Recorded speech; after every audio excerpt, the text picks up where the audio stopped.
jester, madman, beggar, and even spirit of ether. This card is called by many names. Its exact origin is unclear. However, the Fool card is one of the oldest and most enduring symbols in tarot.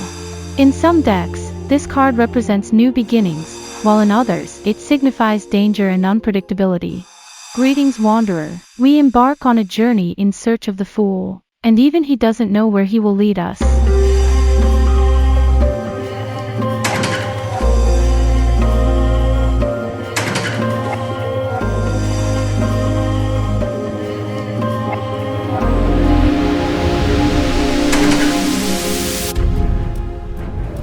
In 1509, Erasmus of Rotterdam wrote his famous In Praise of Folly.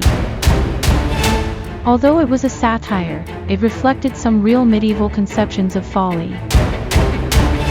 In the Middle Ages, folly was considered more of a positive quality. A foolish person lacks ego but possesses humility and the ability to see the world from an unexpected perspective. In the oldest surviving Fool cards, we also see madmen behaving like children. This applies to both the deck of Charles VI and the Visconti-Sforza deck. From the same medieval conceptions of folly, the tradition of court jesters emerged. In this medieval illustration, the famous Triboulet, who served as a court jester to Louis XII and Francis I, is depicted as an old man, which is not a coincidence. According to legend, Triboulet was threatened with execution for mocking the pompous queen. Francis I summoned the jester and demanded, "Choose the punishment you believe you deserve for your actions. I promise you will die exactly as you choose." "Your Majesty, I choose the most cruel death in the world, death from old age." The king burst into laughter and fulfilled his promise. Another historically existing jester was Stanczyk, who lived at the court of Lithuanian princes and Polish kings in the 16th century. He became famous as an intelligent and deeply thoughtful person, forced to wear a jester's cap. We also see the Fool in a jester's cap in the Etteilla deck. It is well known that it was Etteilla in the 18th century in France who created the first tarot deck specifically for divination purposes. In his deck, the Fool card is numbered as 78, thus completing the deck. In other tarot decks, the Fool card is usually numbered as 0, symbolizing its position at the beginning of the deck. Another Frenchman, Chicot, lived 2 centuries before Etteilla. He entered history as a jester who never wore a cap and bells. On the contrary, Chicot dressed like a true aristocrat and always carried a sword, skillfully wielding it as a true Gascon. Naturally, he was a favorite among women. And his character was immortalized by Alexandre Dumas in his novel, The Count of Monte Cristo, which has been adapted to the screen multiple times. Here is a fragment from one of the earliest French film adaptations, dating all the way back to 1923. On the Fool card of the Rider-Waite Tarot, we also see a handsome youth, with all paths open before him. The precipice here signifies new impressions, new experiences, a new life. The white rose in the Fool's hand symbolizes purity of soul, innocence. The small bundle carried by the Fool is a symbol of beginnings. The Fool has not yet accumulated knowledge, experience, or material possessions. The dog at the Fool's feet represents his companion, the instinct of self-preservation that warns of danger. But the Fool does not heed the warnings. God guides the Fool through life, protecting him from serious troubles.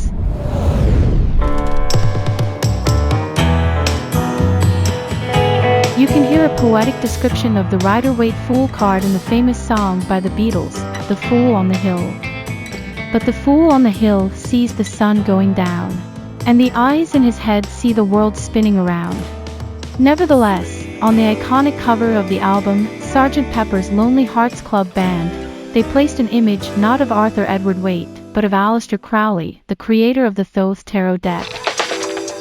The tarot card, the Fool, by Thoth differs significantly from other decks. Here we see a demonic figure with horns, the spring god, Dionysus. According to Aleister Crowley himself, this card is the main equation of the world, the merging of yin and yang, masculine and feminine, positive and negative, resulting in the perfect zero. That's why Dionysus is included within the double zero. However, madness is not always harmless, especially when it comes to the madness of kings. I have already told the story of Isabeau of Bavaria and her husband, Charles the Mad. But there are other examples. Joanna of Castile, who inherited the throne from her mother, Isabella of Castile, went mad when her beloved husband, Philip the Handsome, unexpectedly died. She traveled with his coffin throughout the country and periodically demanded that the coffin be opened so she could look at him. The procession only stopped at male monasteries because Joanna didn't want women to come near her beloved's coffin. Throughout this time, she was pregnant. This went on for almost 6 months until she gave birth to a daughter. Only after that did Joanna allow her husband to be buried. During this time, the country was in a state of anarchy until her father declared himself regent in her name. Echoes of the danger of madness can be found when reading the Fool card in the Marseille Tarot. Traditionally, it is interpreted as representing a sense of unpredictability and lack of caution.